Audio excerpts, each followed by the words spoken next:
ಉತ್ತರ ಕರ್ನಾಟಕದ ಸ್ಪೆಷಲ್ ಆದಂಥ ಜೋಳದ ಕಡುಬನ್ನ ಮಾಡ್ತಾ ಇದ್ದೀನಿ. ಸಬ್ಬಕ್ಕಿ ಸೊಪ್ಪು ಮತ್ತು ಮೆಂತ್ಯ ಸೊಪ್ಪು ಎರಡನ್ನ ಬಳಸ್ಕೊಂಡ್ಬಿಟ್ಟು ಈ ಕಡುಬನ್ನ ಮಾಡ್ಕೊಳ್ಳಿ. ತುಂಬಾ ಹೆಲ್ದಿ ಮತ್ತು ಟೇಸ್ಟಿಯಾಗಿರುತ್ತೆ.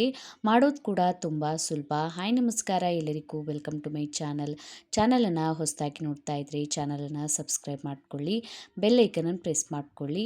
ಈಗ ಕಡುಬನ್ನು ಮಾಡೋದಕ್ಕೆ ಮೊದಲು ನಾನು 2 ಕಪ್ಪಷ್ಟು ಜೋಳದ ಹಿಟ್ಟನ್ನು ತೊಗೊಂಡಿದ್ದೀನಿ. ಬಿಸಿನೀರನ್ನು ಹಾಕ್ಕೊಳ್ಳಿ. ಸ್ವಲ್ಪ ಬಿಸಿನೀರನ್ನು ಹಾಕ್ಕೊಂಡ್ಬಿಟ್ಟು ಇದನ್ನು ಸರಿಯಾಗಿ ಮಿಕ್ಸ್ ಮಾಡ್ಕೊಳ್ಬೇಕು. ಆಮೇಲೆ ಸ್ವಲ್ಪ ಸ್ವಲ್ಪ ತಣ್ಣ ನೀರನ್ನು ಹಾಕೋತಾ ಹಿಟ್ಟನ್ನು ನಾದ್ಕೊಳ್ಳಿ. ಈ ರೀತಿ ಹಿಟ್ಟನ್ನು ನಾದ್ಕೊಳ್ಳಿ. ಸ್ವಲ್ಪ ಉಪ್ಪನ್ನು ಕೂಡ ಸೇರಿಸ್ಕೊಳ್ಳಿ. ಉಪ್ಪನ್ನು ಸೇರಿಸ್ಕೊಂಡ್ಬಿಟ್ಟು ಹಿಟ್ಟನ್ನು ನಾದ್ಕೊಂಡಿದ್ದೀನಿ ನಾನು.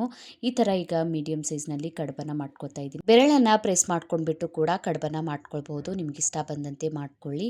ರೌಂಡ್ ಶೇಪ್ನಲ್ಲಿ ಈ ಥರ ಸೈಜ್ನಲ್ಲಿ ಸಣ್ಣ ದೊಡ್ಡ ಕೂಡ ಮಾಡ್ಕೊಳ್ಬೋದು. ಈ ರೀತಿ ಈಗ ನಾನು ಪ್ಲೇನ್ ಆದಂತಹ ಕಡುಬನ್ನು ರೆಡಿ ಮಾಡ್ಕೊಂಡಿದ್ದೀನಿ. ಒಂದು ಅರ್ಧ ಟೇಬಲ್ ಸ್ಪೂನಷ್ಟು ಮೇಲ್ಗಡೆಯಿಂದ ಸ್ವಲ್ಪ ಎಣ್ಣೆಯನ್ನು ಹಾಕೋತಾ ಇದ್ದೀನಿ. ಒಂದಕ್ಕೊಂದು ಅಂಟ್ಕೊಳ್ಳಲ್ಲ ಬೇಯಿಸುವಾಗ. ಈಗ ಎಣ್ಣೆಯನ್ನು ಹಚ್ಕೊಂಡ್ಬಿಟ್ಟು ಈ ಥರ ಜಾಲಿ ಇರುವಂತಹ ಪ್ಲೇಟಿಗೆ ಒಂದು ಅರ್ಧ ಟೇಬಲ್ ಸ್ಪೂನಷ್ಟು ಎಣ್ಣೆಯನ್ನು ಹಾಕ್ಕೊಂಡ್ಬಿಟ್ಟು ಸರಿಯಾಗಿ ಗ್ರೀಸ್ ಮಾಡ್ಕೊಳ್ಳಿ. ಗ್ರೀಸ್ ಮಾಡ್ಕೊಂಡ್ಬಿಟ್ಟು ನಾವು ರೆಡಿ ಮಾಡ್ಕೊಂಡಿರುವಂಥ ಎಲ್ಲ ಕಡುಬನ್ನು ಹಾಕ್ಕೋತಾ ಇದ್ದೀನಿ. ನೀವು ಜಾಸ್ತಿ ಪ್ರಮಾಣದಲ್ಲಿ ಮಾಡ್ತೀರಾ ಅಂದರೆ 2 ಸಲ ಬೇಯಿಸ್ಕೊಳ್ಬೋದು. ಈಗ ಒಂದು ಪಾತ್ರೆಗೆ 2 ಗ್ಲಾಸಷ್ಟು ನೀರನ್ನು ಬಿಸಿ ಮಾಡೋದಕ್ಕೆ ಇಟ್ಟಿದೆ. ಸರಿಯಾಗಿ ಕುದಿ ಬಂದಿದ ಮೇಲೆ ಈ ಪ್ಲೇಟು ಮತ್ತು ಮೇಲ್ಗಡೆಯಿಂದ ಒಂದು ಗಟ್ಟಿಯಾದಂತಹ ಲಿಡ್ಡನ್ನು ಕ್ಲೋಸ್ ಮಾಡಿ ಮೀಡಿಯಂ ಫ್ಲೇಮ್ನಲ್ಲಿ ಒಂದು 8ರಿಂದ 10 ನಿಮಿಷ ಬೇಯಿಸ್ಕೊಳ್ಳಿ ಸಾಕು. ಕಡುಬು ರೆಡಿಯಾಗಿಬಿಡುತ್ತೆ.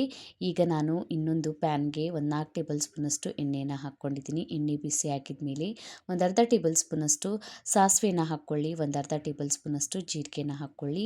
ಸರಿಯಾಗಿ ಸಾಸಿವೆ ಜೀರಿಗೆ ಸಿಡಿದ ಮೇಲೆ ಇದಕ್ಕೆ ಈಗ ನಾನು ಒಂದು 2-3 ಬೆಳ್ಳುಳ್ಳಿ, ಒಂದು 4-5 ಹಸಿಮೆಣ್ಸಿನ್ಕಾಯಿನ ಜಜ್ಕೊಂಡ್ಬಿಟ್ಟು ಹಾಕ್ಕೊಂಡಿದ್ದೀನಿ.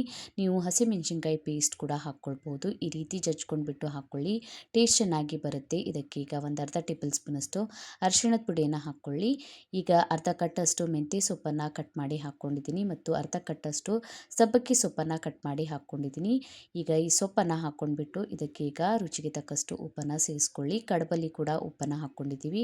ಈಗ ಸೊಪ್ಪಿಗೆ ಎಷ್ಟು ಬೇಕೋ ಅಷ್ಟು ಉಪ್ಪನ್ನು ಹಾಕ್ಕೊಂಡ್ಬಿಟ್ಟು ಸರಿಯಾಗಿ ಮಿಕ್ಸ್ ಮಾಡ್ಕೊಳ್ಳಿ. ನೀವು ಈ ಕಡುಬನ್ನು ಯಾವುದಾದ್ರೂ ಒಂದು ಸೊಪ್ಪಿನಿಂದ ಕೂಡ ಮಾಡ್ಕೊಳ್ಬೋದು.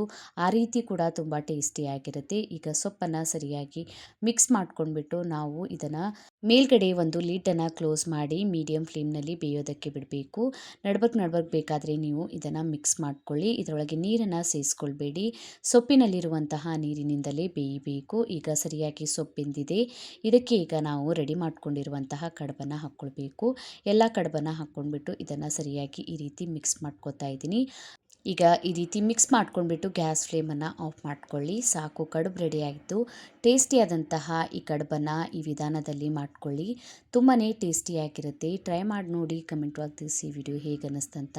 ವಿಡಿಯೋ ಇಷ್ಟ ಆಗಿತ್ತಂದರೆ ವಿಡಿಯೋಗೊಂದು ಲೈಕ್ ಮಾಡಿ, ಫ್ಯಾಮಿಲಿ ಮತ್ತು ಫ್ರೆಂಡ್ಸ್ ಜೊತೆ ಶೇರ್ ಮಾಡ್ಕೊಳ್ಳಿ. ಇದೇ ರೀತಿಯ ವೀಡಿಯೋಸನ್ನು ನೋಡೋದಕ್ಕೆ ಚಾನಲನ್ನು ಸಬ್ಸ್ಕ್ರೈಬ್ ಮಾಡ್ಕೊಳ್ಳಿ, ಬೆಲ್ ಐಕನನ್ನು ಪ್ರೆಸ್ ಮಾಡ್ಕೊಳ್ಳಿ. ನಾನು ಹಾಕಿದ ವೀಡಿಯೋಸ್ ನೋಟಿಫಿಕೇಷನ್ ನಿಮ್ಗೆ ಸಿಗುತ್ತೆ. ನಂಗೆ ನೀವು ಇನ್ಸ್ಟಾಗ್ರಾಮ್ ಮತ್ತು ಫೇಸ್ಬುಕ್ ಪೇಜಿಗೂ ಫಾಲೋ ಮಾಡ್ಕೊಳ್ಬೋದು. ಲಿಂಕನ್ನು ನಾನು ನನ್ನ ಡಿಸ್ಕ್ರಿಪ್ಷನ್ ಬಾಕ್ಸ್ನಲ್ಲಿ ಕೊಟ್ಟಿರ್ತೀನಿ.